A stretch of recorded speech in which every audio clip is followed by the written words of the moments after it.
Shalom saudara semua, selamat pagi. Mari kita mulai ibadah kita pada pagi hari ini. Kita mau siapkan hati kita akan berikan yang terbaik untuk Tuhan kita. Percayalah bahwa Tuhan hadir dimanapun kita berada. Ya Allah mayasi, ya ratakana, ya Allah mayasi.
kembali pertemukan kami dalam ibadah pagi hari ini Bapa.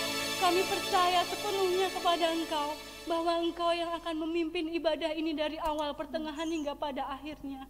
Engkau memberkati setiap pelayan-Mu, terlebih hamba-Mu yang akan menyampaikan kebenaran dari firman-Mu Tuhan.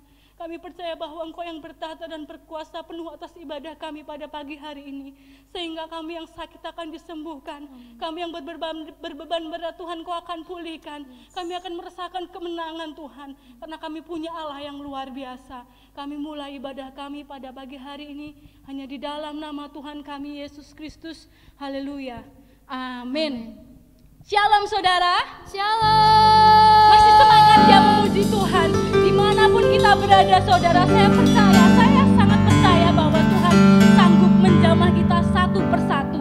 Mari kita berikan yang terbaik. Saya akan sapa setiap saudara, saya akan katakan jemaat hebat, saudara jawab Yesus dahsyat. Oke, kita mau katakan ini dengan semangat ya saudara. Jemaat hebat, Yesus dahsyat. Yesus dahsyat. Jemaat Kita hebat. memujikan pujian ini. Aku anak hebat. Jangan cuma berdiam diri saudara, gerakkan tubuhmu ke kanan dan ke kiri.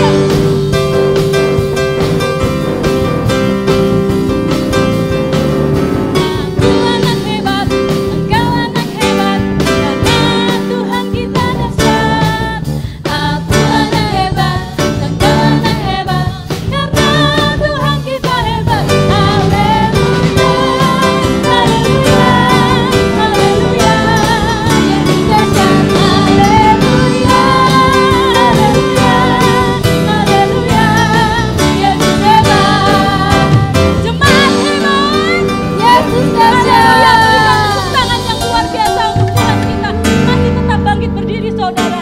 Saya mau ajak setiap saudara buat kita mau melompat, kita mau bergerak, kita mau pujikan yang terbaik. Karena saya percaya bahwa Tuhan memberikan kepada kita kuasa yang luar biasa. Kita akan Amin. pujikan pujian ini, Ku diberi kuasa.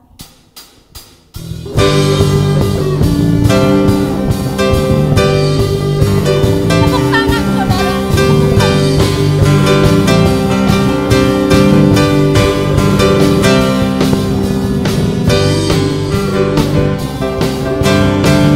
Dan siap saudara, kita akan berikan yang terbaik. Kita pujikan pujian ini, Ku diberi kuasa.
memberikan sebuah pujian dari kemuliaan sampai kepada kemuliaan.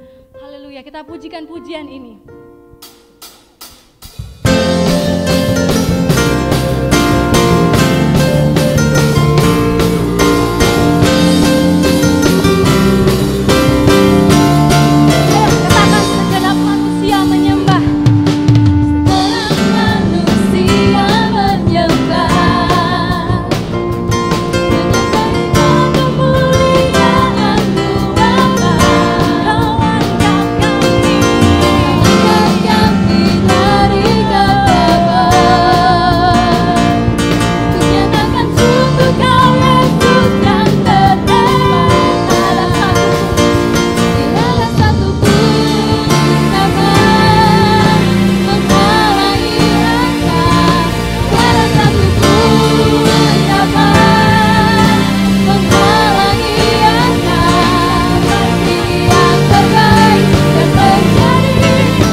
Mari sama-sama kita berdoa.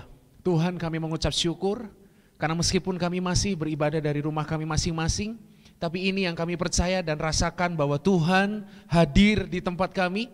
Tuhan menjamah memberkati kami, bahkan lewat puji-pujian dan penyembahan yang kami naikkan di hadapan-Mu. Hadirat Tuhan melingkupi tempat kami. Terima kasih Bapa. Sebentar kami rindu mendengar isi hati-Mu buat kami. Berbicaralah seperti seorang bapak kepada anaknya. Ajar kami kalau kami salah, tegur kami kalau kami ngawur dan keliru di hadapan Tuhan. Ajari kami bagaimana kehidupan kami harus kami jalani. Terima kasih Bapa, kami serahkan pemberitaan firman-Mu, pengurapan-Mu ada atas kami yang mendengar maupun yang menyampaikannya. Kami percaya selesai mendengar firman Tuhan, hidup dan cara hidup kami diubahkan oleh Tuhan. Terpujilah Engkau ya Allah, kami siap terima kebenaran firman-Mu. Di dalam nama Yesus kami berdoa dan mengucap syukur. Haleluya, semua yang siap dengar firman katakan bersama, amin. Puji nama Tuhan, shalom.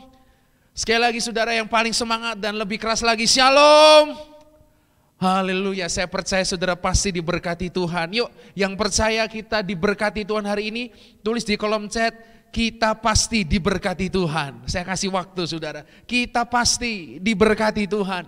Dengan iman kita ketik, kita pasti diberkati oleh Tuhan. Haleluya, Tuhan Yesus baik. Mari sama-sama saudaraku, hari ini kita akan buka hati, buka pikiran kita, dan mengizinkan firman Tuhan berbicara banyak buat kita. Karena saya pikir firman ini sangat penting untuk kita mengerti, sehingga cara hidup kita bukanlah cara hidup yang salah. Kita pikir benar, kita pikir lurus, ternyata melenceng atau mencong. Kita pikir cara hidup kita sudah sesuai, ternyata cara hidup kita tidak sesuai dengan kebenaran firman Tuhan. Oke, hari ini kita mau belajar satu tema, yaitu tukang contek, saudara-saudara. Nanti saudara akan tahu kenapa saya pilih tema ini. Ya, tetapi kalau saudara mengenal gladiator, nah tukang contek itu disebut juga plagiator, saudara-saudara. Ya, orang yang suka plagiat, orang yang suka mencontek, orang yang suka meniru. Nah, kenapa saya pilih tema ini? Coba sebelum kita masuk ke beberapa contoh atau ayat, saudara perhatikan beberapa pertanyaan saya ini. Yang pertama saudara-saudara, beberapa kalimat yang ingin saya ajukan dan saya percaya kita sepakat untuk hal ini. Saudara lihat, mentalitas instan yaitu tidak mau susah dan repot, itu adalah penyebab seseorang mencontek. Kalau saudara dulu waktu sekolah pernah mencontek dan saudara mau jujur, kenapa saudara mencontek? Alasannya simple, kita nggak mau susah dan nggak mau repot. Kita maunya instan, kita nggak mau susah-susah belajar, kita nggak mau susah-susah berusaha, biar teman kita aja, biar sebelah kita aja. Nanti kalau dia sudah berjuang, kita tinggal nyontek. Oke, nah coba lihat lagi, hari-hari ini, nah ini yang sangat berbahaya. Saudara perhatikan kalimat ini, hari-hari ini berkembang budaya mencontek di dalam tubuh Kristus. Saudara harus perhatikan ini dengan sangat seksama, dan firman Tuhan ini sangat tegas. Dengar baik-baik. Hari-hari ini sedang berkembang sebuah budaya mencontek, budaya plagiasi di dalam tubuh Kristus. Oke, nanti saya jelaskan apa maksudnya budaya mencontek di dalam tubuh Kristus. Nah, saya katakan begini saudara, hal inilah atau budaya mencontek inilah yang membuat banyak orang Kristen, perhatikan sama-sama, yang Kristen sungguh-sungguh mendengar, yang percaya Yesus sungguh-sungguh mendengar, budaya mencontek di dalam tubuh Kristus, itulah yang membuat apa saudara? Membuat banyak orang Kristen tidak mengalami pengalaman secara pribadi bersama Tuhan. Saya ulang sekali lagi, ini kalimat penting, kalimat penghantar yang kita harus sepakat dulu. Kenapa orang menyontek? Karena nggak mau susah dan nggak mau repot. Nah, masalahnya, berita buruknya adalah di dalam tubuh Kristus hari-hari ini berkembang budaya mencontek. Nggak mau susah-susah membangun hubungan dengan Tuhan, nggak mau susah-susah membangun keintiman dengan Tuhan, nggak mau susah-susah taat. Yang terjadi apa? Banyak orang Kristen tidak mengalami pengalaman atau tuntunan Tuhan secara pribadi dalam hidupnya. Tahun ini kita punya tema berjalan bersama Tuhan dalam keintiman. Coba kalau kita mau jujur, sudah belum kita merasakan berjalan bersama Tuhan dalam keintiman, berjalan bersama Tuhan sekalipun pandemi, betul-betul kita intim sama Tuhan? Atau ternyata selama ini kita hanya mencontek keintiman orang? Mesbah saudara adalah mesbah tumpangan. Saya pernah sampaikan itu di morning devotion. Saudara masih bisa dengar isi hati Tuhan, saudara masih bisa dengar firman, semua menumpang keintiman orang. Karena saudara tidak mau repot merenungkan firman Tuhan, kan itu yang jadi masalah hari-hari ini saudara. Maka firman Tuhan kayaknya judulnya lucu, judulnya aneh, tapi ini firman Tuhan sangat tegas sekali. Nah, saudara perhatikan, lebih mudah dan lebih murah mencontek pengalaman atau tuntunan Tuhan dalam hidup orang lain daripada mengalami sendiri. Ini harus kita akui secara jujur. Nyontek pengalaman hidup orang lebih mudah, lebih gampang saudara. Harganya lebih murah daripada susah-susah membangun keintiman, susah-susah membangun hubungan pribadi dengan Tuhan. Itu perlu effort lebih. Itu perlu harga lebih untuk dibayarkan. Nah masalahnya mentalitas instan membuat orang anak Tuhan cukup begini. Udahlah aku nunut aja hubungan orang lain. Aku nanti denger aja dari Pak Wagem Tuhan mau ngomong apa. Aku denger aja dari Bugem Tuhan mau ngomong apa. Aku nanti denger aja dari hamba-hamba Tuhan di YouTube Tuhan mau ngomong apa. Ini kan mentalitas tukang contek saudara-saudara. Oke, nah nanti kita masuk lebih dalam lagi. Coba, saudara perhatikan ini dulu. Siapa yang paling rugi dalam peristiwa mencontek? Jawabannya sederhana, diri sendiri. Nah, saudara perhatikan sama-sama. Ini yang sangat membuat saya gemetar, membuat saya betul-betul berdoa. Spirit mencontek ini, spirit plagiator, tukang contek, itu nggak ada dalam hidup kita. Saya ulang sekali lagi, sebelum saya masuk ke slide berikutnya. Di dalam tubuh Kristus hari-hari ini, itu berkembang budaya mencontek. Bukan berjuang sendiri, bukan berusaha sendiri, namun budayanya adalah budaya mencontek. Nah sekarang saya masuk ke sini saudara, lihat gambar ini. Ada satu pertanyaan di situ. Apa jadinya jika orang sakit kusta pada zaman Naaman, saya ulang sekali lagi saudara ya, pelan-pelan ya. Apa jadinya jika orang sakit kusta pada zaman Naaman mandi di sungai Yordan sebanyak 7 kali, persis seperti apa yang Naaman lakukan. Coba, kita sama-sama tahu ya, peristiwa Naaman, dia mandi 7 kali di sungai Yordan dan sembuh. Pertanyaan saya, apa jadinya kalau orang-orang yang sakit kusta pada zaman Naaman itu melakukan hal yang sama? Dalam bahasa saya, mencontek apa yang Naaman lakukan, mencontek apa yang Naaman alami. Pertanyaan saya, sembuh atau enggak? Tidak. Oke, lihat lagi gambar ini. Apa jadinya jika tentara bangsa lain, ya bangsa apapun itu, melakukan hal yang sama dengan bangsa Israel dalam peristiwa Yeriko? Kita tahu kan mereka orang Israel tuh ngiteri tembok Yeriko, lalu di bagian finishnya, di bantingan terakhirnya mereka bersorak, wah, tembok itu jatuh. Pertanyaan saya, kalau bangsa lain atau raja bangsa A lah, atau bangsa B denger kisah bangsa Israel, lalu ngomong sama panglimanya, sama tentaranya, udah bro, gini aja, kita serang kota itu, caranya kiteri, puteri 7 hari, persis seperti bangsa Israel, lalu di hari terakhir bersorak. Pertanyaan saya, kalau bangsa lain melakukan hal yang sama, dalam bahasa saya, bangsa lain mencontek pengalaman bangsa Israel, pertanyaan saya, bisa apa enggak? Pasti nggak bisa. Ingat saudara ya, di dalam tubuh Kristus hari-hari ini sedang berkembang budaya mencontek. Kalau saudara setelah mendengar firman ini merasa itu saya, firman Tuhan, dan demi firman Tuhan saya mengingatkan saudara, mari berubah sama-sama. Dulu saya juga punya spirit begitu. Dan saya bersyukur Tuhan mengubah lewat kebenaran firman Tuhan, lewat pengalaman-pengalaman pribadi dengan Tuhan. Nah, Lihat ini saudara, maaf kalau ini agak gak enak dibaca atau didengar ya. Saya harus ngomong apa adanya. Adalah sebuah kebodohan dan kesia-siaan jika kita mencoba saudara-saudara, mencontek tuntunan Tuhan dalam hidup orang lain, karena ujung dari mencontek itu adalah kekecewaan.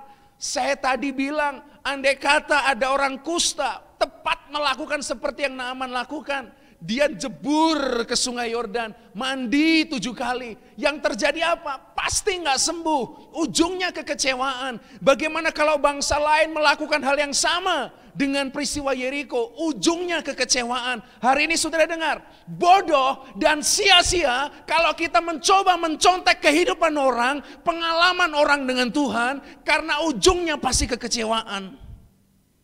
Contoh. Mungkin saudara bingung ya, ini maksudnya apa? Saya kasih contoh saudara-saudara. Saya pernah baca satu kisah, ini kisah nyata, ini saya nggak bikin-bikin, di Cirebon. Suatu kali ada seorang pendoa syafaat, ya, seorang pendoa syafaat yang belum lama ikut Tuhan, dia tulis kesaksian di satu kisah begitu. Ada seorang pendoa syafaat, belum lama bertobat, imannya masih polos dan lagi membara-membaranya gitu buat Tuhan. Apa yang terjadi? Suatu hari ada orang gila masuk ke rumahnya. Orang gila masuk ke depan rumahnya. Dia doa sama Tuhan. Duh, gimana nih ada orang gila masuk ke rumah saya, ke pekarangan rumah. Orang ini pendoa ini kesaksian. Ketika dia berdoa, Tuhan tuntun dia untuk ambil garam. Garam. Lalu Tuhan ngomong, lemparkan garam itu ke orang gila itu. Kayak usir apa sih? Garam itu biasa usir apa sih? Usir ular kalau nggak salah ya. Dikasih di sekitar tenda atau apa. Tapi yang terjadi saudara, pendoa ini melemparkan garam itu seperti apa yang dia dapat dari Tuhan. Dan ini saya nggak buat-buat saudara. Kesaksiannya mengatakan bahwa orang gila itu sembuh. Dilempar garam. Pertanyaan saya, saudara mau praktek nggak? Ambil garam di rumah, cari orang gila di jalan, dan berkata dalam nama Yesus. Pertanyaan saya, orang gila itu sembuh apa enggak? Atau justru saudara yang dianggap gila? Contoh lain. Dulu ada seorang, sampai detik ini masih rekor sih, ada satu pendeta di Korea, namanya Yonggi Cho. Saya nggak tahu yang muda-muda itu tahu apa enggak. Tapi yang senior-senior termasuk saya ini, saya tahu siapa itu pendeta Yonggi Cho. Nanti sudah dilihat di internet aja. Jemaatnya pernah menyentuh angka 1 juta jemaat. Saya bisa bayangkan tuh, di Korea, gereja terbesar di dunia. Jemaatnya 1 juta. 1 juta, persis kayak GBL Adone. Jemaatnya 1 juta saudara-saudara. Nah, waktu itu Yonggi Cho karena sangat meledak sekali pelayanannya, apa yang terjadi? Dia membuat sebuah kesaksian. Dia bilang begini, rahasia kemajuan gereja saya adalah saya punya waktu berdoa setiap hari 3 jam. Setiap hari dia doa 3 jam. Nah, apa yang terjadi? Pendeta-pendeta Indonesia atau juga pendeta-pendeta bangsa lain yang mendengar kesaksian itu mencontek apa yang Yonggi Cho alami, saudara-saudara. Apa yang Yonggi Cho lakukan dicontek. Dia doa 3 jam. Dia komit, oke, saya doa 3 jam sehari. Supaya apa? Jemaat saya nambah kayak gerejanya Yonggi Cho. Apa yang terjadi saudara-saudara? Mari jujur, jangankan 3 jam, 30 menit aja kita udah gelisah. Dan kalaupun bisa 3 jam, belum tentu jemaatnya tambah seperti Yonggi Cho. Berarti kan saya bilang begini, kebodohan dan kesia-siaan kalau kita mencoba mencontek pengalaman hidup orang. Saudara kalau tanya sama saya gimana caranya persiapan, dan saudara melakukan hal yang sama, bodoh dan sia-sia. Pengalaman kita beda, tuntunan dalam hidup kita itu masing-masing. Nanti saya buktikan itu. Contoh terakhir saudara ya, kalau saudara mau perlu contoh supaya lebih jelas begitu, ada seorang pendeta terkenal namanya Benny Hinn. Dulu saya sangat ngefans sama beliau. Ngefans karena melihat pelayanannya. Saudara tahu nggak bahwa di tempat dia pelayanan, itu kan KKR kesembuhan ya. Dia terkenal sekali dalam KKR kesembuhannya. Ada satu cerita, pendeta-pendeta Indonesia pada kesana dan memberikan kesaksian bahwa begini, jangankan didoakan, ibadah belum mulai, itu sudah banyak orang sembuh dalam ibadah-ibadahnya Benny Hinn. Lalu apa yang mereka bawa ke Indonesia, saudara-saudara? Yang mereka bawa ke Indonesia adalah begini. Setiap kali penyembahan, nyanyi haleluya 12 kali. Seperti yang Benny Hinn lakukan. Benny Hinn ini kalau doain orang paling senang nyanyi haleluya 12 kali. Haleluya. Itu paling senang Benny Hinn. Kalau enggak percaya coba cek video-video yang dulu. Silakan saudara-saudara. Nah pendeta-pendeta Indonesia yang belajar, yang datang ke tempat Benny Hinn, pulang ke Indonesia, itu niru haleluya 12 kalinya. Niru dorong-dorongnya. Niru buka jasnya lalu disempret, apa sih bahasa Indonesia, disepret-sepretin, dikiprit-kipritin itu saudara-saudara. Dilepas lalu serah, dipecut-pecutin begitu. Niru apa yang Benny Hinn lakukan, pertanyaannya sembuh gak tuh? Ya mungkin ada yang sembuh kalau Tuhan yang suruh, kalau enggak, maafkan saya, itu sebuah kebodohan dan kesia-siaan.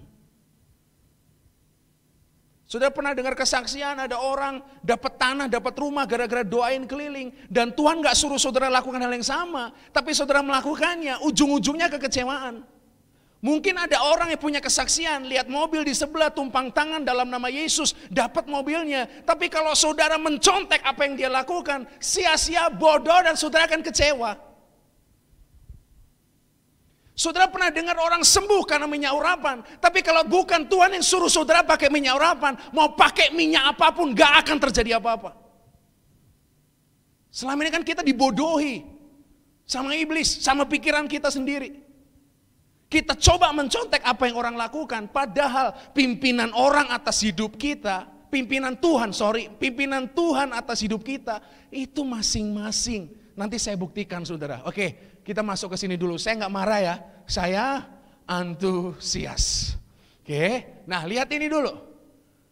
Tuhan mau kita belajar dari orang lain. Yang nangkep katakan amin. Tuhan mau kita belajar dari orang lain. Itu pasti saudara-saudara. Tapi saudara lihat ini. Kita harus pelajari prinsip pengalaman orang. Bukan mencontek pengalaman orang. Yang kita pelajari prinsipnya. Kalau Yonggicho doa 3 jam sehari. Saudara mau menirukan atau saudara mau belajar prinsipnya bahwa begini. Seorang gembala itu harus punya intimacy with God. Harus punya hubungan pribadi dengan Tuhan. Kalau kita mau belajar dari Yonggicho, jangan contek 3 jamnya. Tapi conteklah prinsipnya. Nah, saya masuk ke sini saudara-saudara. Lihat ini. Saya akan buktikan bahwa Tuhan mau kita belajar dari orang lain, tapi bukan mencontek pengalamannya, tetapi mempelajari prinsipnya. Apa sebenarnya prinsip atau pelajaran dari Naaman dan kisah tembok Yeriko? Tadi saya bawa kisah itu ya saudara ya. Sebenarnya apa maknanya? Atau apa pelajaran dari kisah Naaman dan kisah tembok Yeriko?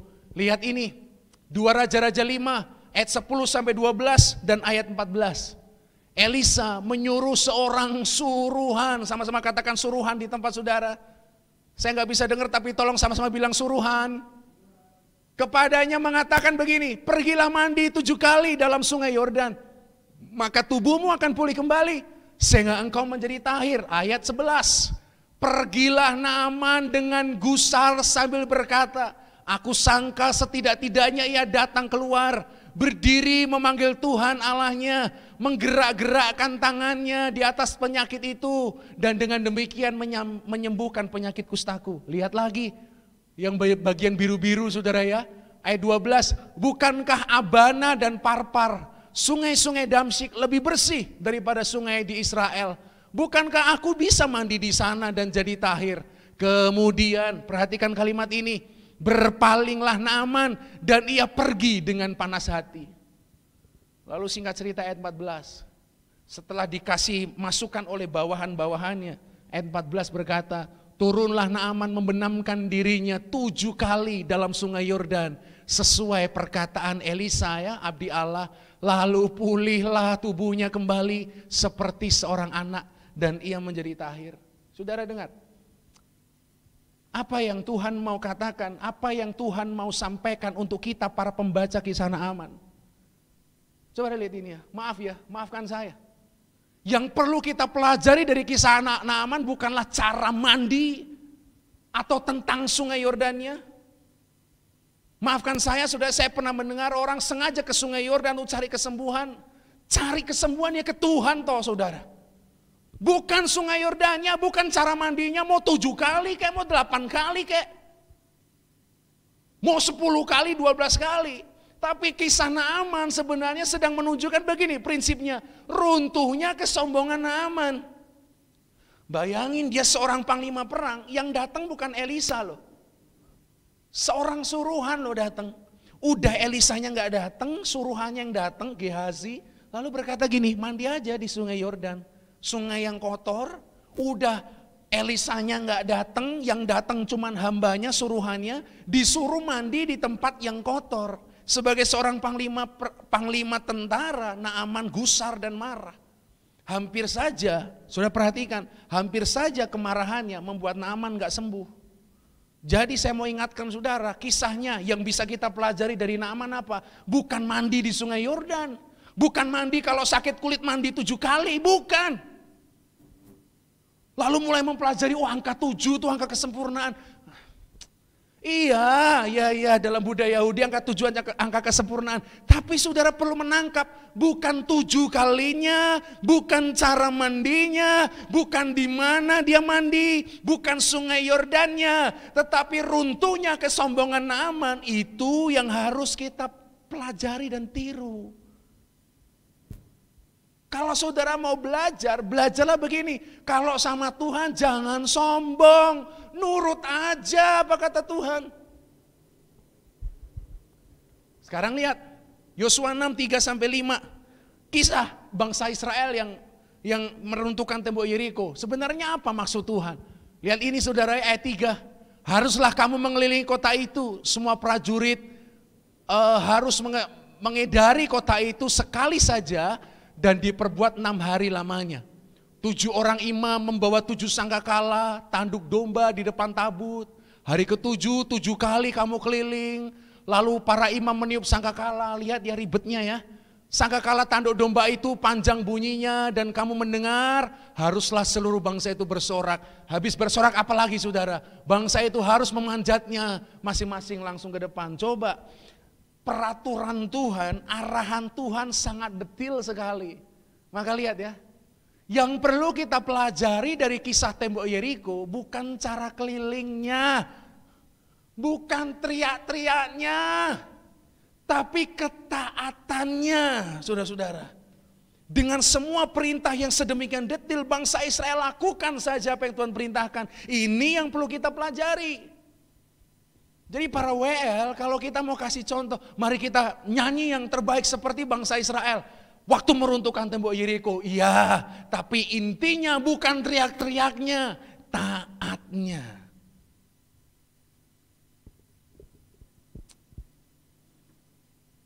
Coba. Maka saya bilang gini ya, kalau saudara suka istilah-istilah profetik, saya bilang begini, tindakan profetik dari kisah ini, bukan mandi di Sungai Yordannya. Tindakan profetiknya bukan keliling dan teriak-teriaknya. Yesus, haleluya. Nah saudara berharap ada yang runtuh dalam hidupmu? Yang runtuh cuma satu, tenggorokanmu, saudara. Tindakan profetik dari 2 kisah ini adalah ini nih. Kerendahan hati, yaitu runtuhnya kesombongan. Dan yang kedua, ketaatan.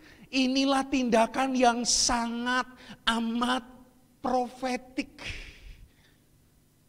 Kalau saudara pernah mendengar ada seorang hamba Tuhan yang mengadakan mujizat dengan sesuatu, entah itu minyak urapan, entah itu perjamuan, entah itu yang lain. Pelajari prinsip hidupnya, jangan pengalamannya yang saudara contek. Saya pernah lihat sendiri saudara-saudara, ada orang ikut pakai minyak urapan itu, aduh Tuhan Yesus. Pernah pelayanan di gereja kita, orang-orang yang lama pasti tahu tuh.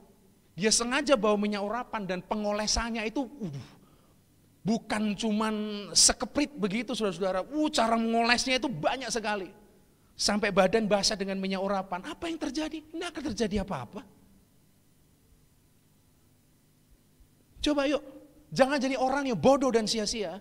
yang mencoba mencontek pengalaman hidup orang, pelajari, tirukan prinsipnya. Kalau saudara mau mengalami seperti Naaman, oke, jangan sombong. Kalau saudara mau mengalami seperti bangsa Israel, oke, bisa saja. Tuhan bisa bekerja dalam hidup kita. Tuhan bisa kerjakan mujizat dalam hidup kita. Pertanyaannya taat atau tidak? Jangan tirukan muternya, tirukan taatnya. Jangan tirukan sungai Yordannya, tirukan kerendahan hatinya. Yang nangkap katakan amin. Kalau saudara melakukannya seperti pengalaman-pengalaman yang mereka alami, Tuhan akan melakukan dan mengerjakan pengalaman-pengalaman pribadi dalam hidup saudara. Yang percaya katakan amin. Haleluya. Oke. Jadi yuk. Pendeta A boleh ngalami A. Pendeta B boleh ngalami B. Saudara, Tuhan punya rencana masing-masing pribadi dalam hidup saudara. Makanya saya bilang begini, lihat ini. Yang perlu dipahami. Ini saya baru mulai khotbah nih. Yang perlu dipahami, tuntunan Tuhan dalam hidup anaknya itu pribadi. Sama-sama bilang pribadi. Sama-sama tulis di kolom chat pribadi. Tuntunan Tuhan dalam hidup kita itu pribadi. Jadi gini loh saudara. Saudara tidak perlu contek pengalaman hidup orang. Karena Tuhan punya rencana yang pribadi, yang spesial, yang eksklusif untuk saudara dan saya. Coba lihat 2 Timotius pasal 1 ayat yang ke-9. Mari sama-sama kita pelajari saudara. 2 Timotius 1 ayat 9 bilang begini. Dialah Tuhan ya yang menyelamatkan kita dan memanggil kita dengan panggilan kudus. Firman Tuhan bilang gini, bukan berdasarkan perbuatan kita, melainkan berdasarkan maksud dan kasih karunia-Nya sendiri yang telah dikaruniakan kepada kita dalam Kristus Yesus sebelum permulaan zaman. Nah, saudara perhatikan kata maksud. Jadi Tuhan panggil saudara dan saya bukan karena saudara dan saya baik. Tuhan panggil kita bukan berdasar perbuatan kita. Tuhan panggil kita bukan berdasarkan apa yang kita lakukan. Tapi saudara perhatikan firman Tuhan bilang begini, Dia panggil kita berdasarkan maksud.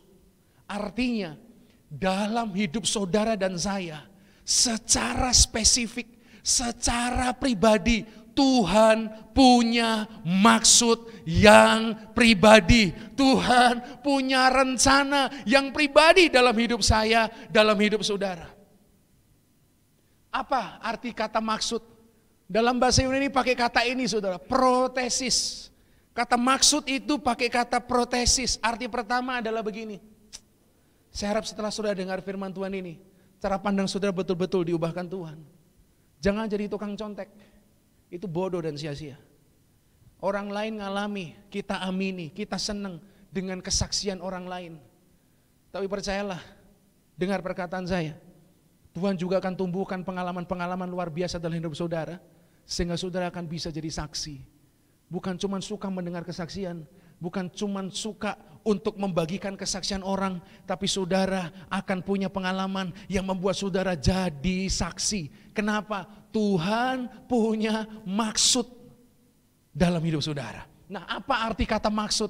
Yang pertama ini, apa yang sudah diatur sedemikian rupa. Coba, jadi firman Tuhan kan bilang begini, Dia yang menyelamatkan kita dan memanggil kita dengan panggilan kudus. Bukan berdasar perbuatan kita, melainkan Tuhan panggil kita, Tuhan selamatkan kita, karena Tuhan sudah mengatur sedemikian rupa sesuatu dalam hidup kita. Diatur sedemikian rupa. Bukan untuk mencontek pengalaman orang, tapi mengalami Tuhan secara pribadi. Karena Tuhan sudah atur sedemikian rupa apa yang Tuhan mau lakukan untuk kita, rencana-rencananya dalam hidup kita, rancangannya dalam hidup kita. Firman Tuhan bilang gini, sesuai maksudnya, sesuai protesisnya, sesuai dengan begini, apa yang sudah diatur sedemikian rupa. Jadi saya tulis begini saudara, lihat ini. Tuhan mengatur hidup kita dalam kemahatauannya. Maka jangan membatasi maksud Tuhan, jangan membatasi rencana Tuhan dengan kematatauan kita. Kenapa saya pilih istilah kematatauan? mata kita akan terbatas saudara. Apalagi saya yang kacamata gini minus, jangkauan mata kita terbatas. Tapi Tuhan mengatur rencananya dalam kemahatauannya. Jangan batasi rencana Tuhan dalam kemahatauan kita yang terbatas. Kita cuma lihat kesaksian orang, kita lihat cerita hidup orang, kita lihat pengalaman pelayanan orang, kita lihat orang lain diberkati, kita lihat orang ini ngalamin ini, orang ini ngalamin itu. Jangan batasi Tuhan dengan apa yang kau lihat. Kau lihat kesaksian orang, ikut bersyukur, tapi alami apa yang Tuhan sanggup lakukan dalam hidup saudara. Karena Tuhan sudah mengatur hidup saudara dalam kemahatauannya. Yang percaya sama-sama katakan amin. Saya semangat sekali loh, karena ini bahaya saudara-saudara. Saya tidak mau saudara larut, tersesat dalam cara pikir yang salah. Saudara pikir dengan meniru orang-orang itu, lalu saudara bisa mengalami yang sama.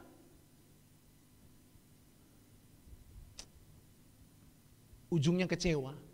Sama kayak saya dulu pernah mencobai Tuhan, ini rahasia sih. Saya kayaknya baru ngomong ini seumur hidup saya saudara. Dulu saya punya guru sekolah minggu yang menceritakan orang Israel dan tembok Yeriko. Lalu ini dalam kepolosan dan bagi saya kebodohan sih. Dalam kepolosan dan kebodohan saya bilang gini sama Tuhan. Tuhan, ini serius saudara, saya tidak bohong. Ini sebelum saya bertobat ya. Sebelum saya bertobat, saya doa gini sama Tuhan. Tuhan, kalau Tuhan ada, saya akan putari lemari bifet. Lemari, jadi nenek saya itu punya lemari. Saya bilang gini, kalau Tuhan ada, saya putari lemari ini 7 kali, lemarinya ambruk. Coba, saya lakukan itu. Saya putar 7 kali, dari angkanya aja udah salah kan, harusnya kan total 13. Saya putar 7 kali, dan saudara-saudara, luar biasa. Tuhan menyatakan kedaulatannya, apa yang terjadi? Tidak terjadi apa-apa. Lemari itu tetap kokoh berdiri. Setelah besar saya pikir-pikir, kalau waktu itu lemari itu jatuh, bayangin TV pecah, semua pecah, itu kerugiannya bisa berapa. Tapi lihat, dalam kebodohan kita kayak gitu loh. Nggak ngerti prinsipnya, pengen ngerasain yang sama, pengen nyontek kisahnya, pengen nyontek tuntunan Tuhannya. Lah kan bodoh dan sia-sia. Coba arti kedua dari protesis adalah ini saudara. Apa yang dijaga sedemikian rupa. Aduh Tuhan terima kasih. Haleluya. Saudara, Tuhan panggil kita. Tuhan selamatkan kita karena begini. Bukan karena engkau baik. Bukan karena perbuatanmu. Tapi karena begini. Tuhan punya maksud. Apa itu maksud? 1, sesuatu yang diatur sedemikian rupa. 2, sesuatu yang dijaga sedemikian rupa. Saya tulis begini, Tuhan menjaga rencananya atas kita. Jangan biarkan iblis mengacaukannya. Jangan lebih tertarik kepada rencana orang. Jangan lebih tertarik kepada kisah hidup orang. Jangan lebih tertarik kepada apa yang orang alami. Dengar jemaat yang dikasihi Tuhan, dengar baik-baik. Tuhan punya kisah tersendiri dalam hidup saudara. Jangan pengen hidup orang, jangan iri lihat orang. Jangan cuma pengen ngalami apa yang orang alami. Pengenlah untuk lebih dekat dengan Tuhan. Karena percayalah begini. Tuhan punya protesis. Tuhan punya sesuatu dalam hidupmu yang sudah diatur sedemikian rupa. Tuhan punya sesuatu dalam hidupmu yang dijaga sedemikian rupa. Iblis tidak bisa membatalkan atau tidak bisa menghancurkan rencana Tuhan. Iblis cuma bisa mengacaukan rencana Tuhan. Pesan saya, jangan biarkan iblis, jangan biarkan dosa mengacaukan rencana Tuhan. Karena rencana Tuhan pasti luar biasa untuk kita. Ayat kedua. Saya harap saudara lihat ini dan tersentuh ya. Ayat kedua saudara-saudara. Aduh, berhenti yuk nyontek hidup orang karena begini. Mazmur 139 ayat 14 bilang begini. Aku bersyukur kepadamu oleh karena kejadianku dahsyat dan ajaib. Ajaib apa yang kau buat dan jiwaku benar-benar menyadarinya. Kata dahsyat saudara. Tiba-tiba ini sebenarnya ayat ini tidak ada awalnya. Tapi ketika saya sedang duduk, Tuhan ingatkan ayat ini dan Roh Kudus dorong saya untuk melihat, mempelajarinya. Saudara tahu kata dahsyat di situ pakai kata palah. Sehingga ketika Mazmur berkata, kejadianku dahsyat dan ajaib, Kejadianku palah dan ajaib. Kata palah di situ. Saudara ngerti kan kejadian ini ya? Kelahiranmu, kehadiranmu, semua yang saudara lakukan dalam hidup ini, lahirnya seorang Brenda, lahirnya seorang Ella, lahirnya seorang Mikel, Ricky Nathan, Danang dan Theo. Kejadian kita itu dahsyat dan ajaib. Kenapa lihat ini? Kata dahsyat atau palah. Saudara baca sendiri ya. Waduh.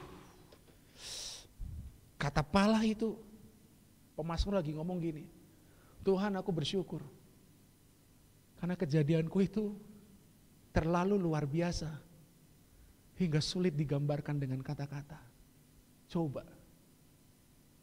kalau sampai hari ini saudara masih pikir hidupmu itu produk gagal, dan hidupmu terlalu buruk, terlalu jelek, terlalu miris, terlalu kasihan, hidupmu gak bahagia, hidupmu menderita. Baca ayat ini baik-baik, karena kejadianmu itu terlalu luar biasa hingga sulit diungkapkan atau digambarkan dengan kata-kata. Yang kedua artinya yang bikin saya kaget, palah artinya adalah kejadian kita dibedakan.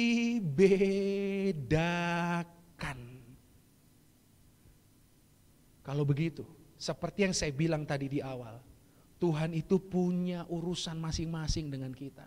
Tuhan itu punya pansus, panggilan khusus untuk kita. Tuhan punya rencana yang spesifik, pribadi lepas pribadi.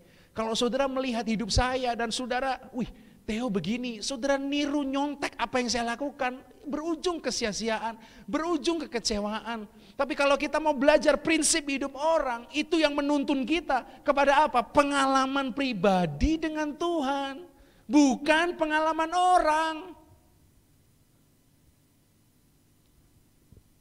Karena kejadianmu dibedakan. Coba, berarti kan begini saudara, menyadari hal ini harusnya kan begini, membuat kita bersyukur dan memilih berjalan. Kita bersyukur lalu kita pilih begini, aku memilih berjalan dalam panggilan Tuhan, bukan mencontek panggilan orang lain. Tuhan hari ini, dengar baik-baik, lihat saya saudara, hari ini aku sadar Tuhan punya maksud, Tuhan punya protesis dalam hidupku. Dua, kejadianku itu palah dan ajaib. Kejadianku terlalu luar biasa untuk diungkapkan hanya dengan sekedar kata-kata. Kejadianku dibedakan dengan orang lain. Maka hari ini dengar baik-baik, Tuhan aku memutuskan untuk berjalan dalam rancanganmu, untuk berjalan dalam panggilanmu atas hidupku. Aku menjadikan kesaksian orang sebagai motivasi, tapi aku percaya Tuhan punya rencana, Tuhan punya urusan secara pribadi dalam hidup saudara. Yang nangkap katakan amin. Wow. Oke, masuk ke pertanyaan ini saudara. Apa penyebab jadi tukang contek? Jadi apa sih yang buat kita tuh jadi tukang contek? Ketika saya coba renungkan ini, saya ingat ayat ini. Saya harap saudara fokus ya. Kalau saudara tidak fokus pasti kelewatan. Saudara lihat ayat ini. Keluaran pasal 33 ayat 7 sampai 9. Ini tukang contek rohani loh ya, bukan tukang contek di kelas ya. Anak-anak teens nih yang lagi dengerin, tukang contek, itu berarti waduh, janganlah saudara-saudara. Itu mentalitas instan yang gak berkenan sama Tuhan. Nah, apa yang menyebabkan orang jadi tukang contek rohani? Ketika saya renungkan, tiba-tiba saya ingat ayat ini. Saudara lihat ya, Keluaran 33 ayat 7 sampai 9 bilang begini.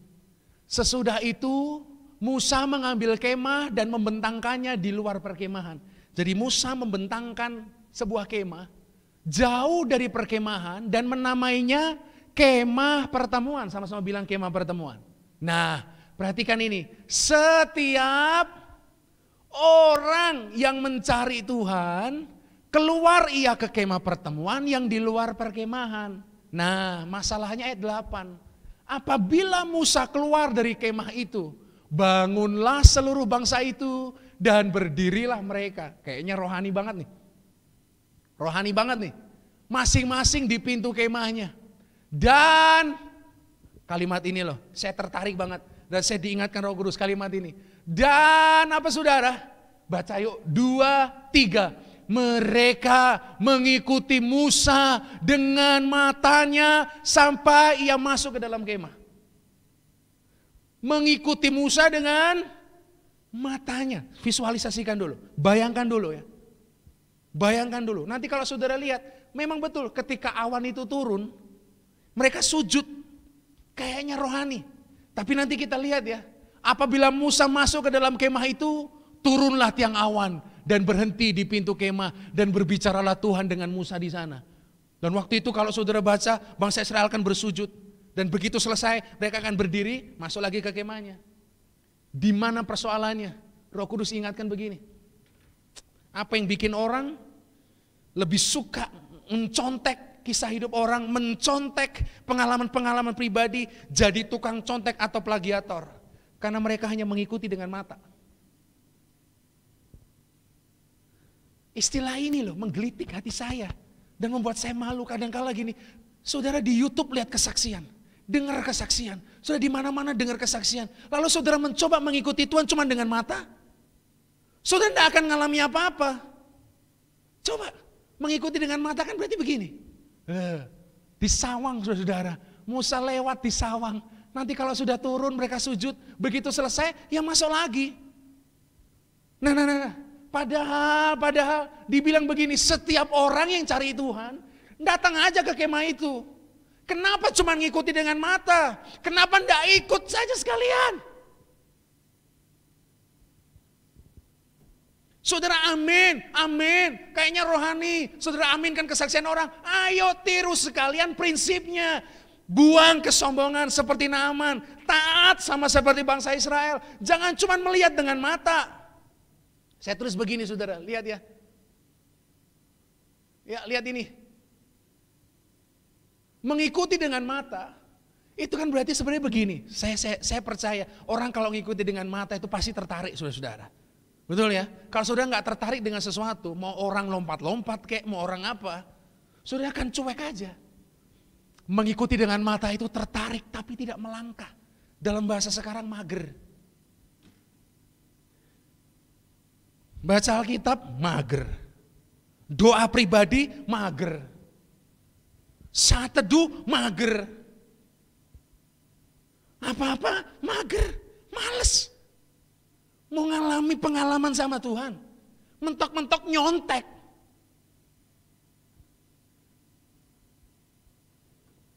Bertobat sama-sama saudara, saya nggak marah loh ya. Tuhan Yesus, saya antusias sekali. Mengikuti dengan mata itu, nggak kemana-mana kan. Kalau sudah ngikuti dengan mata kan cuma nyawang. Dan kan masalahnya begini, kalau ternyata orang itu sudah cukup jauh dari kita, ya udah hilang, udah. Nggak terjadi apa-apa lagi. Nah, tujuan kita mengikuti dengan mata seharusnya adalah bergerak untuk mendekat dan merapat. Kalau kita tertarik dengan seseorang, kalau kita tertarik dengan kisah hidup orang, kita tertarik dengan pengalaman-pengalaman kesaksian orang, ayo bergerak, bukan mengikuti dan mencontek apa yang mereka alami, tapi mencontek apa yang mereka lakukan, bukan mencontek, meniru, belajar dari apa yang mereka lakukan. Yonggi Cho, tiru kerinduannya untuk intim dengan Tuhan. Benny Hinn, tiru kerinduannya untuk intim dengan Tuhan.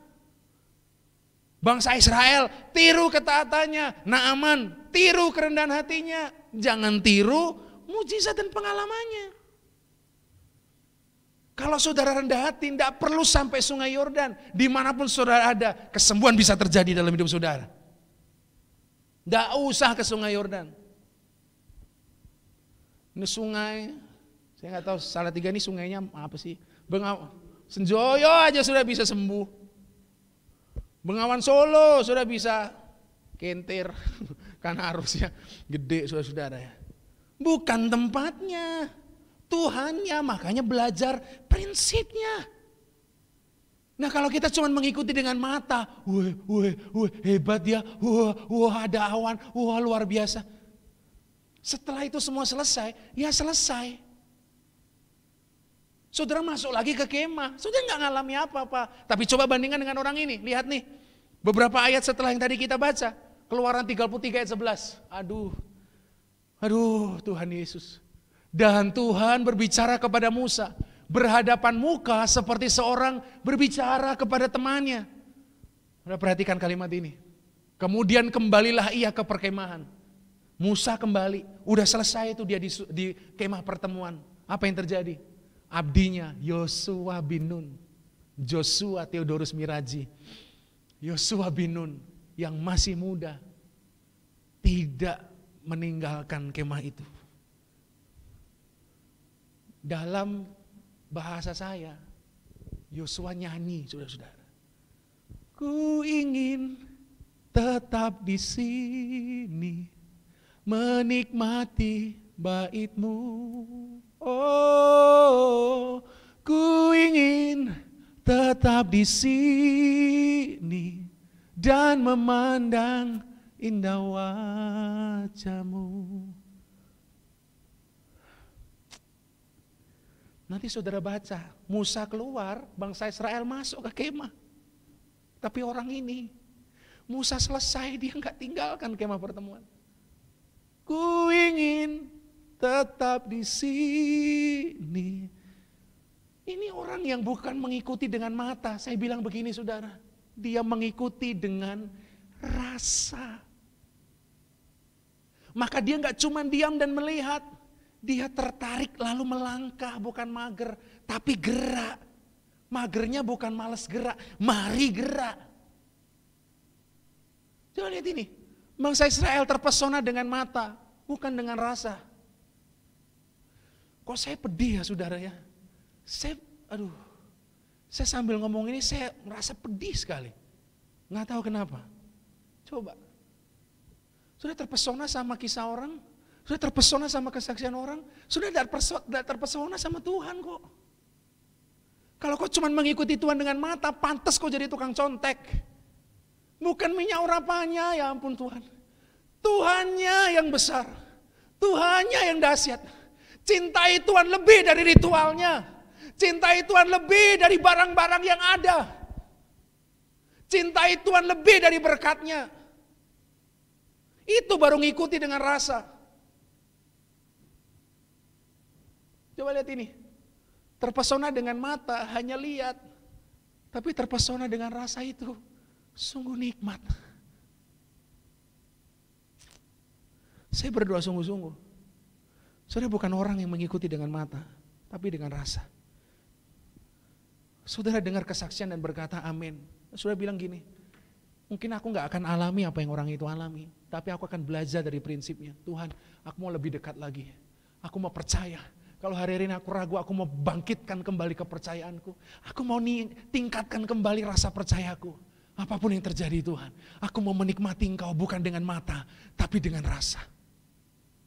Bahkan ketika aku gak ditolong sama Tuhan, aku akan tetap ikut Tuhan. Bahkan ketika sekarang aku belum ditolong dan belum melihat pertolongan Tuhan, aku akan tetap ikut Tuhan. Karena aku gak ikut dengan mata, aku ikut dengan rasa. Yang kulihat boleh kekacauan, yang kulihat boleh masalah, tetapi apa yang kurasakan, Tuhan tidak pernah tinggalkan kehidupan kita. Itu yang perlu kita bangun dalam hidup ini. Oke saudara, 2 pertanyaan terakhir. Lalu harus bagaimana? Kita harus bagaimana? Yuk lihat ini, Matius 4 ayat 19. Yang pertama saudara ya, apa yang harus kita lakukan? 1, mengikuti Tuhan dengan hidup bukan dengan mata. Matius 4 ayat 19 tulis begini. Yesus berkata kepada mereka, Petrus dan Andreas, mari ikutlah aku dengan mata? Enggak, ikut aku dan kamu akan kujadikan penjala manusia. Kata ikut dalam bahasa Yunani itu ada 2 kata saudara-saudara. Dalam bahasa Indonesia cuma 1, tapi dalam bahasa Yunani ada 2, yaitu deute opiso. Deute opiso. Apa itu artinya? Deute itu artinya begini. 1, datanglah. 2, ikutlah. Dan opiso artinya dekat di belakang. Jadi ketika Yesus ngomong, mari ikutlah aku. Yesus sedang berkata gini, ayo datanglah, ayo ikutilah di belakangku. Saya ulangi saudara ya. Ketika Yesus ngomong sama Petrus dan Andreas. Petrus, Andreas, ikut aku. Engkau akan kujadikan penjala manusia. Yesus sedang ngomong begini, ayo datang, ikuti aku di belakang. Dekat di belakangku. Sehingga ketika aku ke kiri, engkau ke kiri. Aku ke kanan, engkau ke kanan. Aku terus, engkau terus. Aku berhenti, engkau berhenti. Ayo ikuti aku, kata Tuhan. Datanglah, ikutilah, dekat di belakangku. Nanti saya akan buka satu ayat yang membuat saya terpesona sama firman Tuhan. Tapi saya mau bilang dulu gini. Pengalaman penjala manusia akan terjadi kalau Petrus dan Andreas mau ikut Yesus sepenuhnya. Bukan hanya dengan mata. Sudah bayangin gak ketika Yesus ngomong, ayo ikut aku. Lalu Yesus pergi, mereka cuma ngeliatin. Mereka cuma lihat dengan mata kayak bangsa Israel tadi. Pertanyaan saya, apakah mereka akan mengalami realita atau pengalaman penjala manusia? Tidak. Dia harus mendatangi Yesus, mengikuti Yesus dekat di belakangnya. Ketika saya persiapan, saya kok tertarik dengan kata di belakang ini. Lalu saya ingat ayat ini, saudara, lihat ya. Keluaran 33 ayat 23. Saya harap ayat ini membuat saudara akhirnya, oke Tuhan, aku putuskan hari ini. Saya mau ikut Yesus. Saya mau ikut Yesus sampai selama-lamanya. Meskipun ada susah, menderita dalam dunia, saya mau ikut Yesus. Saya mau deute opiso sama Yesus sampai selama-lamanya. Dalam bahasa lain begini, saya mau di belakang Yesus. Ini bahasa yang lain sudah ya. Saya mau di belakang Yesus sampai selama-lamanya.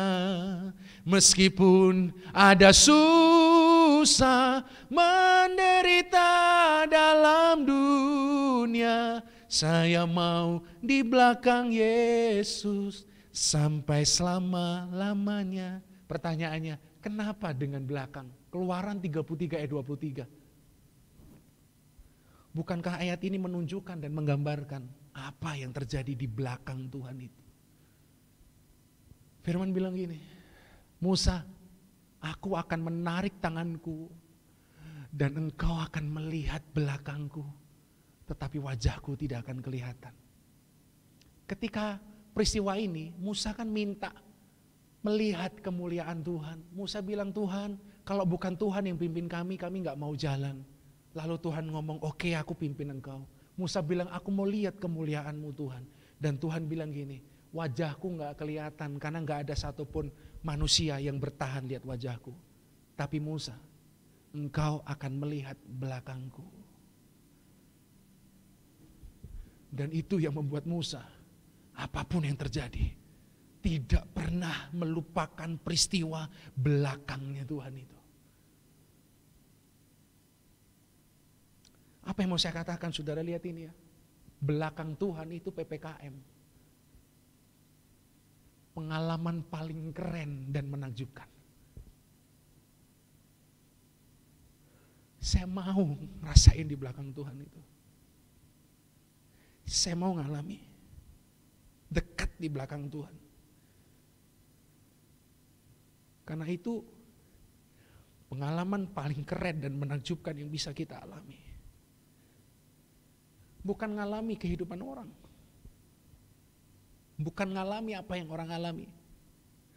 Tapi kalau ngalami ada di belakang Yesus, itu menakjubkan dan keren.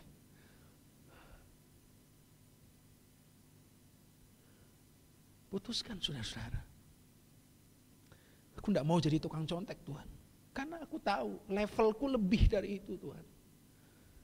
Tuhan punya rencana protesis yang jelas kok, maksud yang jelas, yang udah dipersiapkan sedemikian rupa, dijaga sedemikian rupa. Tuhan jadikan kita itu dahsyat dan ajaib. Mari jangan ikut cuma dengan mata, ikut Dia sepenuhnya dengan rasa. Nah, makanya saya bilang gini saudara, sebab itu ikut Tuhan dengan hidup dan rasa. Bila kita ingin merasakan ini, PPKM versi kita sendiri, pengalaman paling keren dan menakjubkan dalam hidup kita.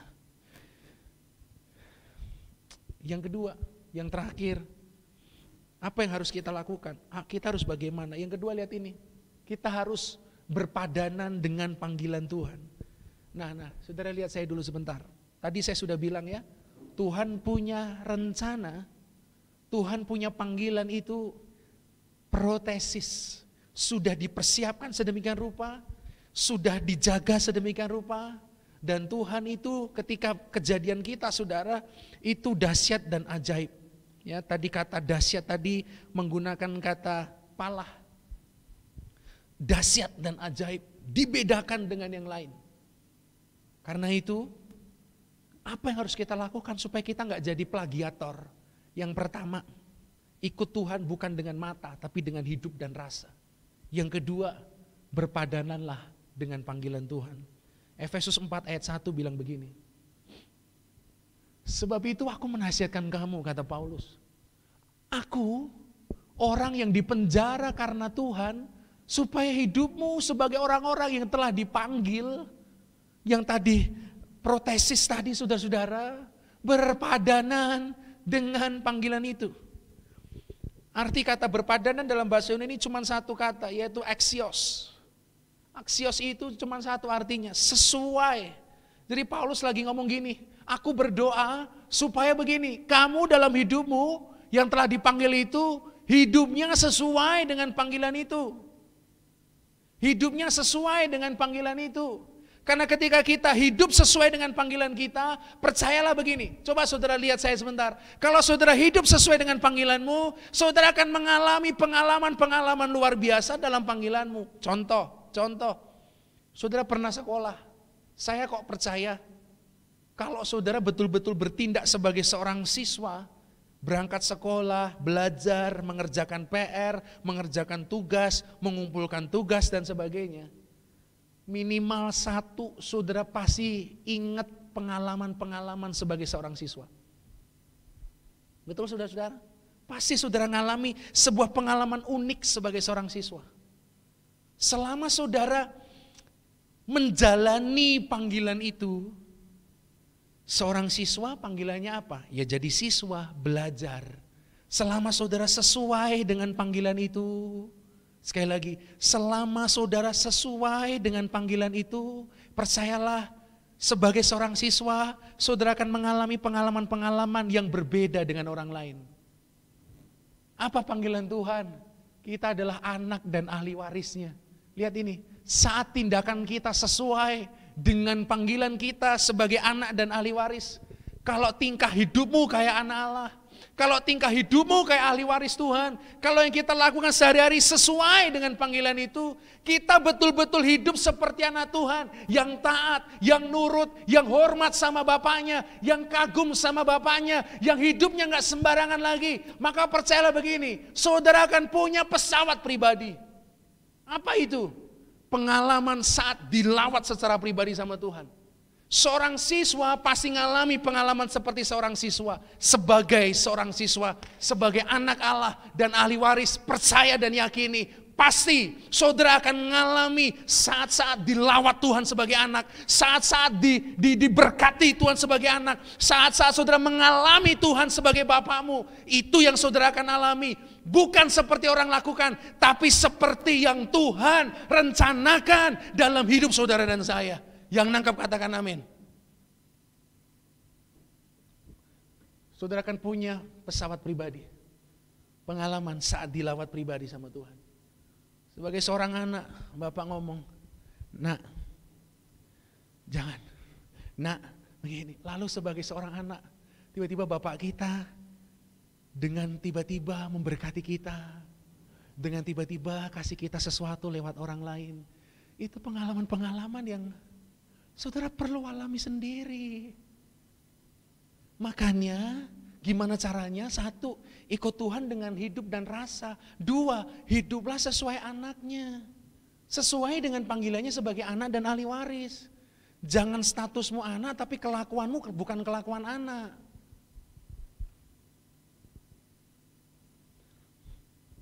Kayak bapak-bapak di dunia lah. Kalau anaknya nurut Pak, tiba-tiba kita kasih makanan ya Pak ya. Tiba-tiba kita kasih hadiah ya Pak ya. Bagian terakhir. Dapat apa orang yang tidak nyontek? Dapat apa? Ayat terakhir saudara-saudara. 2 Korintus 3 ayat 18. Dan kita, kata firman, mencerminkan kemuliaan Tuhan dengan muka yang tidak terselubung. Dan karena kemuliaan itu datangnya dari Tuhan yang adalah roh, maka kita diubah menjadi serupa dengan gambarnya dalam kemuliaan yang semakin besar. Keuntungan eksternal kalau kita nggak nyontek, keuntungannya apa? Lihat ini, pengalaman pribadimu ya akan membuat orang lain melihat kemuliaan Tuhan. Kok bisa? Firman bilang begini, mencerminkan, kita semua mencerminkan kemuliaan Tuhan. Jadi keuntungannya ada eksternal, ada internal. Keuntungan eksternalnya apa? Saat kita hidup, saat kita ngalami pengalaman pribadi dengan Tuhan, saat kita nggak jadi tukang contek, maka hidup kita itu akan membuat orang lain melihat kemuliaan Tuhan dalam hidup kita. Sehingga mereka mengenal Tuhan, sehingga mereka percaya sama Tuhan, sehingga mereka menerima Yesus sebagai Tuhan dan Juru Selamat. Itulah menjadi cermin kemuliaan Tuhan. Keuntungan eksternal, internalnya, pengalaman pribadimu yang tidak mencontek akan membuatmu semakin serupa dengan Tuhan. Aduh Tuhan. Karena apa yang Dia rancangkan, firman Tuhan bilang dalam kitab Roma, kita tahu sekarang bahwa Tuhan turut bekerja dalam segala sesuatu. Dalam segala sesuatu mendatangkan kebaikan bagi kita yang terpanggil percaya supaya kita serupa dengan anaknya. Kita akan mengalami pengalaman-pengalaman tuntunan dengan Tuhan. Maka jangan jadi plagiator yang hidupnya cuma nunggu berkat dari orang lain. Yang hidupnya cuma nunggu instruksi dari orang lain. Aduh. Tuhan dalam dirimu loh saudara-saudara. Tuhan punya protesis loh. Tuhan ciptakan engkau itu saking luar biasanya gak bisa diungkapkan dengan kata-kata loh. Saudara diciptakan berbeda loh. Ayo kita jalan dalam rencana Tuhan itu. Sehingga begini, orang lain memuliakan Dia dan kita makin serupa dengan Dia. Ini yang kita dapatkan. Percayalah hal ini saudara, itu lebih dari segala keuntungan dunia.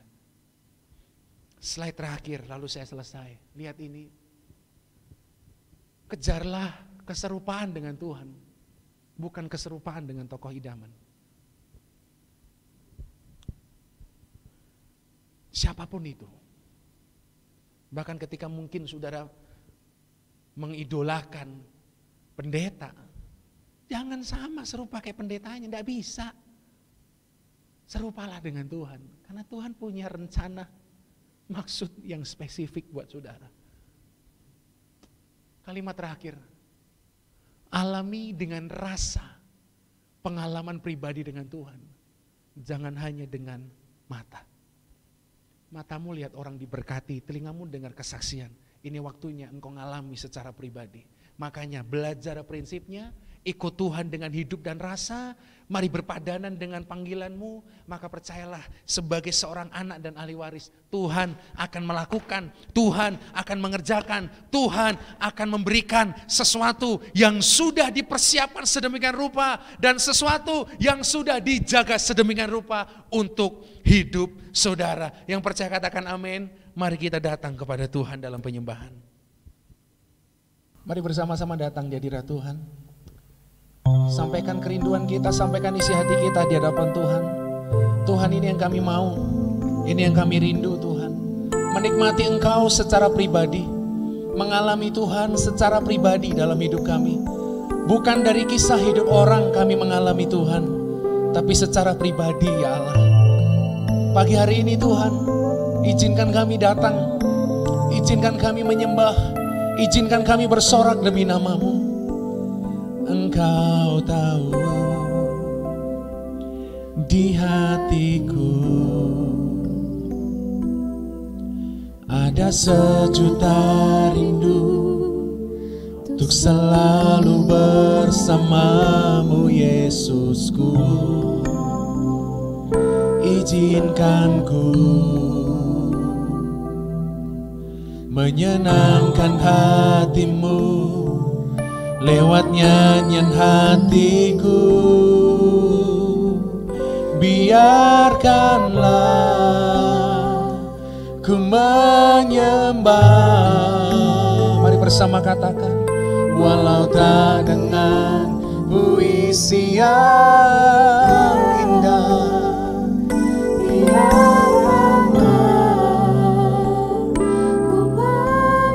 kami mau mengalami Tuhan secara pribadi pagi ini. Di rumah kami masing-masing Tuhan, ku berserah.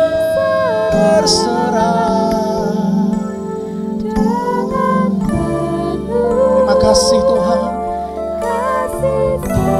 Yes Lord, biarkan Tuhan aku menyembah. Mari bersama dengan sepenuh hati. Engkau tahu di hatiku ada sejuta rindu untuk selalu bersamamu Yesusku. Mari bilang di hadapan Tuhan, izinkan ku menyenangkan hatimu lewat nyanyian hatiku. Biarkanlah ku menyembah, walau tak dengan puisi yang indah. Biarkanlah ku menyembah, memberikan hati ini ku berserah dengan penuh kasih sayang. Biarkan Tuhan aku menyembah. Mari saudara lebih sungguh lagi. Mari naikkan pujian ini di hadapan Tuhan. Engkau tahu sepenuh hatimu. Mari alami Tuhan di rumahmu pagi hari ini. Alami Tuhan dimanapun engkau ada pagi hari ini. Pengalaman pribadi, bukan pengalaman orang, bukan tuntunan orang. Jangan jadi tukang nyontek saudara-saudara. Mari alami dia pagi ini. Saya percaya Tuhan akan menjamah kita. Di mana-mana tempat Tuhan sedang menjamah setiap saudara. Nyanyian hatiku, biarkanlah ku menyembah, walau tak dengan puisi yang indah. Biarkanlah ku menyembah, memberikan hati ini ku berserah dengan penuh kasih sayang. Biarkan Tuhan aku menyembah. Mari bersama katakan, biarkanlah ku menyembah, walau tak dengan puisi yang indah. Biarkanlah ku menyembah, memberikan hati ini ku berserah dengan penuh kasih sayang. Biarkan Tuhan aku menyembah. Biarkanlah ku menyembah, walau tak dengan puisi yang indah. Biarkanlah memberikan hati ini, memberikan hati ini ku berserah dengan penuh kasih sayang. Biarkan, mari bersama lebih sungguh lagi katakan, biarkanlah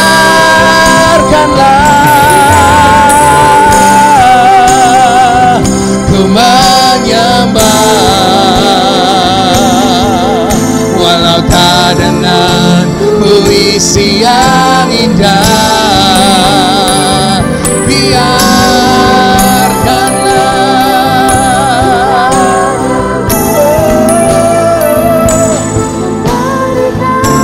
Hati ini ku berserah dengan penuh kasih sayang. Biarkan Tuhan aku menyembah dengan penuh kasih sayang. Biarkan Tuhan aku menyembah dengan penuh kasih sayang. Biarkan Tuhan aku menyembah.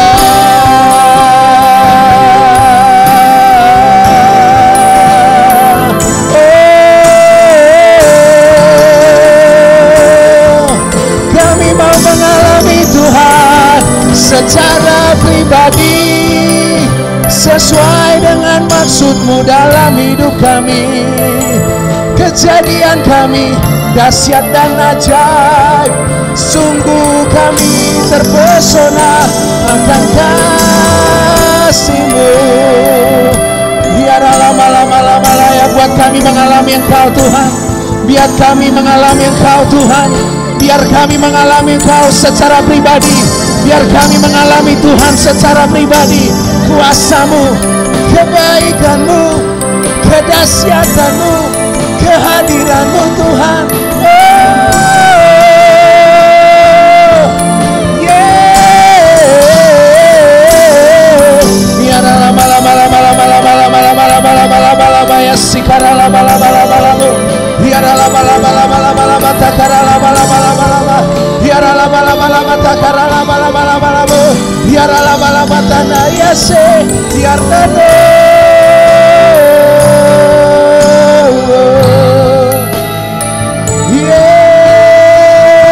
Yesus Tuhan, biarlah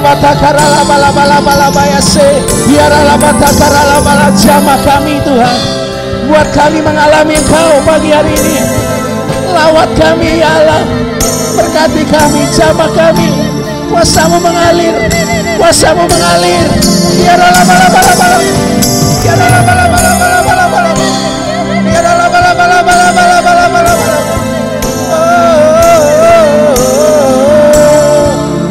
haleluya, haleluya, haleluya, haleluya. Biarlah lama-lama takara lama-lama yes. Biarlah lama-lama takara lama-lama. Biarlah lama takara lama-lama. Biarlah lama-lama. Biarlah lama-lama takara lama-lama. Biarlah laya. Biarlah laya ralamu.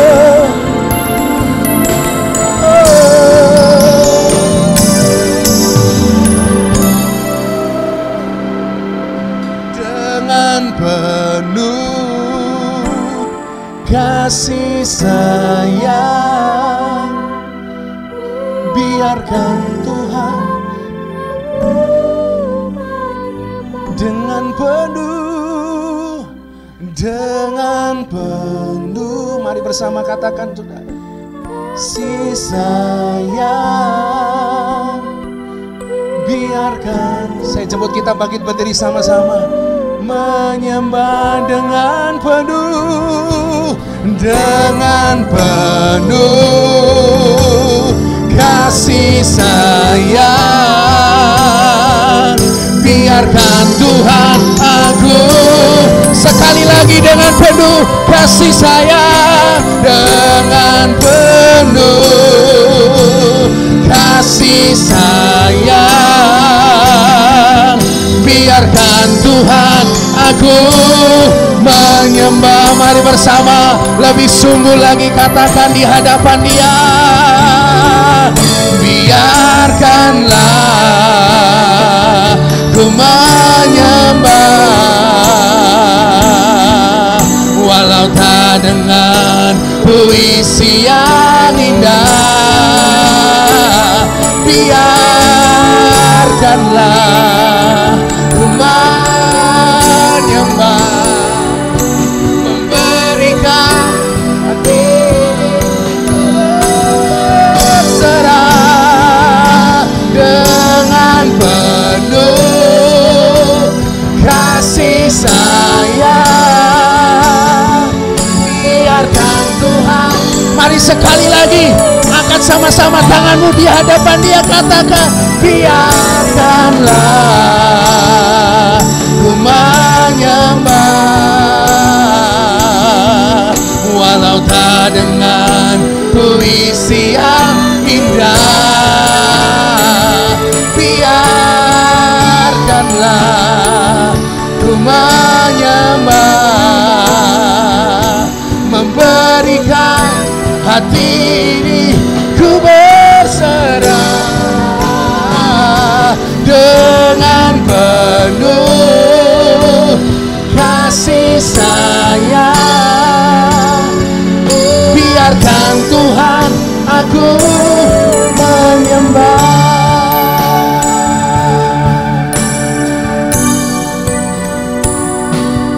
Dengan penuh kasih sayang, biarkan Tuhan aku menyembah.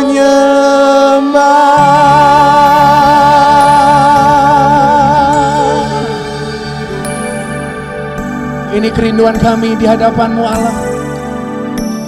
Biarkan kami menyembah-Mu selalu, mengalami pengalaman-pengalaman pribadi bersama Tuhan.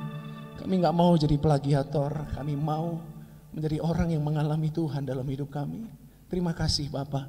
Kami percaya Tuhan terus berkarya di ibadah kami. Sekalipun kami ada di tempat kami, di rumah kami, Tuhan sudah memberkati kami dan akan terus menyatakan kuasa-Mu atas kami. Terima kasih Bapa. Kami bersyukur buat firman-Mu, kami bersyukur buat hari ini. Terpujilah Engkau, kami lanjutkan ibadah kami. Di dalam nama Yesus kami berdoa dan mengucap syukur. Haleluya.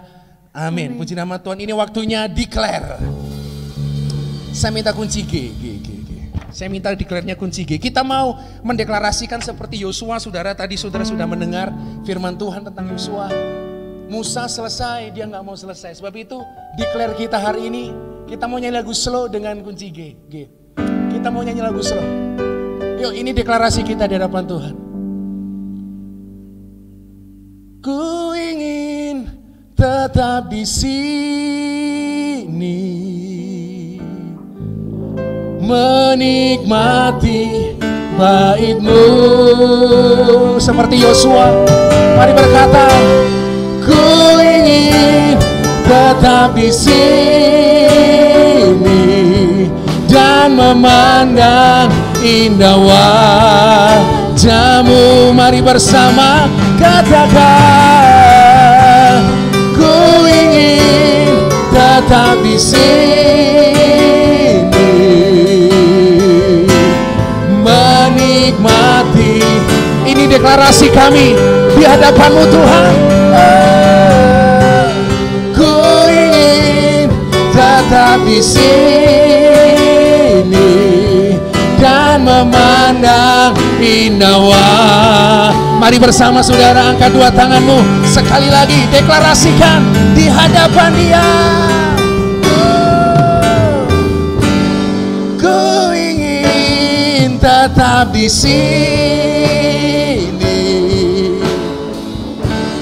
menikmati bait-Mu. Ku ingin tetap di sini dan memandang indah wajah-Mu. Saya percaya saudara, Karakter seperti Yosua ini saudara miliki. Ketika yang lain mau selesai, kita mau terus mengalami Tuhan. Biar ini terus menjadi deklarasi iman kita di hadapan Tuhan. Tetap berdiri saudara, karena setelah ini kita akan menutup ibadah kita. Kita bersyukur hari ini kita bisa beribadah. Terus berdoa supaya segera pandemi ini berlalu. Dan minimal kita bisa bertemu di gereja lagi untuk bersama-sama beribadah. Terus jaga kesehatan saudara, karena saya percaya Tuhan yang melindungi kita. Mari bersama-sama sekali lagi arahkan hatimu di hadapan Tuhan. Kita tutup ibadah kita pagi hari ini saudara dengan doa Yabes, biar ini menjadi doa kita di hadapan Dia. Kiranya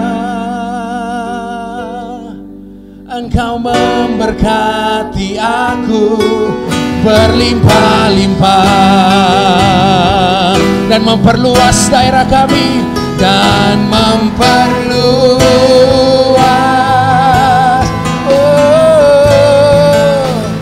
daerahku.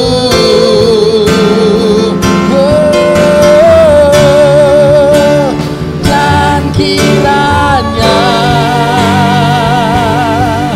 tanganmu menyertai aku dan melindungi aku daripada malapetaka.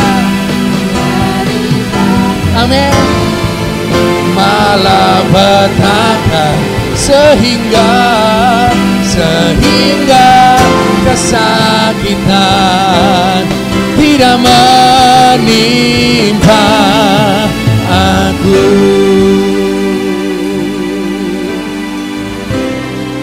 Terima kasih Tuhan. Kami percaya doa Yabes ini terjadi dalam kehidupan kami. Dalam setiap langkah kami, dalam setiap pekerjaan kami tidak pernah ditinggalkan. Kami terus diberkati, diperluas, dijagai dan dilindungi oleh Tuhan. Terima kasih buat ibadah kami pagi hari ini. Tuhan yang sudah memberkati kami dengan luar biasa. Kami mau berubah sehingga hidup kami makin lama makin berkenan di hadapan Tuhan.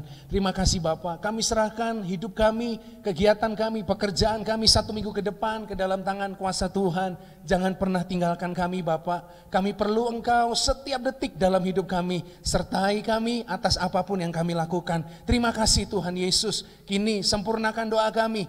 Sempurnakan berkat kami dengan berkat yang datang daripada surga. Sebab itu kami angkat tangan kami untuk menerima berkat-Mu. Mari saudara terima berkat Tuhan. Kalau demikian jemaat yang dikasihi dan mengasihi Tuhan, selesailah ibadah ini. Terimalah berkat sempurna yang datang daripada Allah Bapa, cinta kasih dalam pengorbanan Putra Tunggalnya yaitu Tuhan Yesus Kristus, serta persekutuan di dalam Allah Roh Kudus, menyertai, mengikat, menyatukan, memberkati, dan terus ada melindungi kita sekaliannya dari sejak pagi hari ini sampai Maranatha, Yesus datang untuk yang kedua kali. Terima berkat Tuhan dengan iman percayamu, di dalam nama Yesus kami berdoa. Semua yang diberkati katakan bersama, amin. Puji nama Tuhan, mari berkata, salam iman, salam imun. Doa gak, salam iman, jaga kesehatan,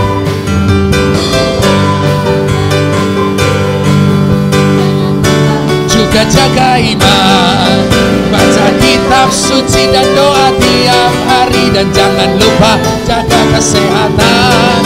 Yuk baca kitab suci dan doa tiap hari, jangan lupa. Sekali lagi ya, 1, 2, 3. Salam imun, jaga kesehatan, makan pintar, jangan lupa juga jaga iman. Baca kitab suci, doa tiap hari, jangan lupa jaga kesehatan. Baca kitab suci, doa tiap hari, jangan lupa jaga kesehatan. Tuhan Yesus memberkati. Selamat hari Minggu. Dadah.